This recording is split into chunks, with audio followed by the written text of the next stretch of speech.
大家好，我是舒恩。今天我们来聊聊穷人和富人的区别。到底如何我们才能摆脱穷人思维，成为富人，实现财务自由呢？关于穷人和富人的区别，在《富爸爸穷爸爸》这本书里有比较好的体现。作者呢有两个爸爸，一个呢是他的亲生父亲，博士毕业，在教育部工作，却终身无法实现财务自由，是作者口中的穷爸爸。而另一个呢是好友的父亲，他连高中都没有毕业，却白手起家，成为企业家，不仅早早就实现财务自由，并且给身后人留下了丰厚的财产。那穷爸爸和富爸爸在价值观上有哪些区别呢？对于金钱，穷爸爸认为贪婪是万恶之源，人就应该懂得节制，不要浑身散发着铜臭味儿，每花一笔钱都思前想后很长时间。这个呢就非常像我们中国的老一代人，他们无论是穷还是富，都觉得节俭是传统美德，花大量的时间和精力用来节约。对于富爸爸来说呢，贫穷才是万恶之源，贫穷会放大人们向恶的一面，磨灭人们向善的一面。相反，当你有了钱，就可以帮助世界上更多的人，消灭世界上更多的恶。关于花钱，要学会风险控制，只要风险在可控的范围内，就要大胆的投资。对于昂贵的东西，穷爸爸会说，我可买不起，再也不要想这个问题了。习惯性的用陈述句，一句话就跳过了所有的思考和对于买不起的挫败感。而富爸爸呢，会说，如果我要想买这个东西，我要怎样才能赚到钱买得起呢？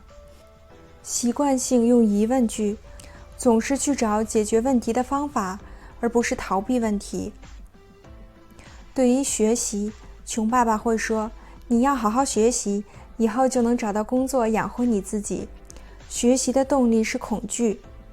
这就像我们小时候，有的家长就会跟他们的孩子说，你如果不好好学习的话，就去扫大街，就会去捡垃圾。或者农民跟他的儿子说，如果你不好好学习的话，你就会种一辈子地，走不出大山。所以这些学习的动力都是恐惧。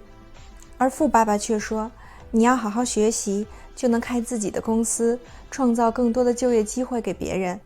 学习的驱动力是爱，而不是恐惧。对于养老，穷爸爸把所有的退休计划都押注在政府身上，而富爸爸呢，始终对自己的财务状况负责。只有持续的学习才是最好的保障。人一旦有了依靠，就会产生依赖感，就会不思进取。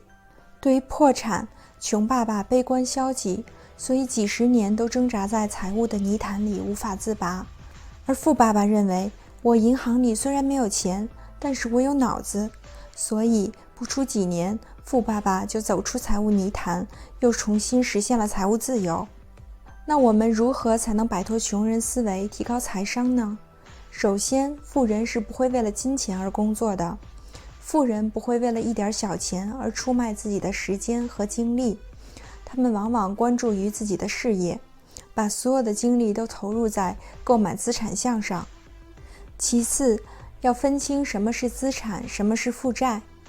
资产呢，就是能够把钱装进你兜里的东西，而负债就是把钱能从你兜里拿走的东西。像比较典型的资产有没有贷款的房产、基金、股票，还有债券。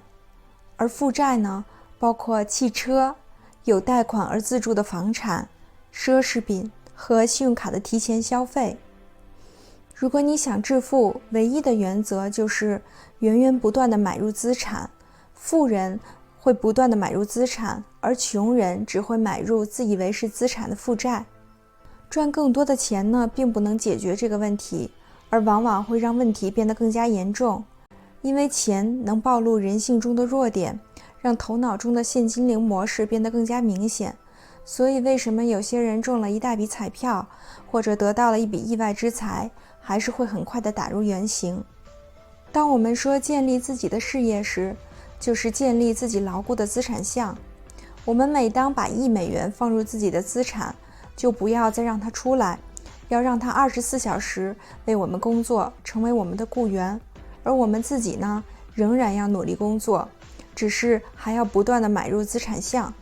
搞清楚资产和负债的区别之后，就要控制自己的消费欲望。富人绝对不会用购买资产的钱去购买负债，首先要建立起钱生钱的这个模式，然后再去考虑消费。这一期就到这儿了，下一期我们将会介绍人在社会上根据财产状况分为哪几个种类，而我们通过哪几个步骤才能成为站在金字塔尖上的人。欢迎感兴趣的朋友点赞、订阅或者留言，我们下期再见。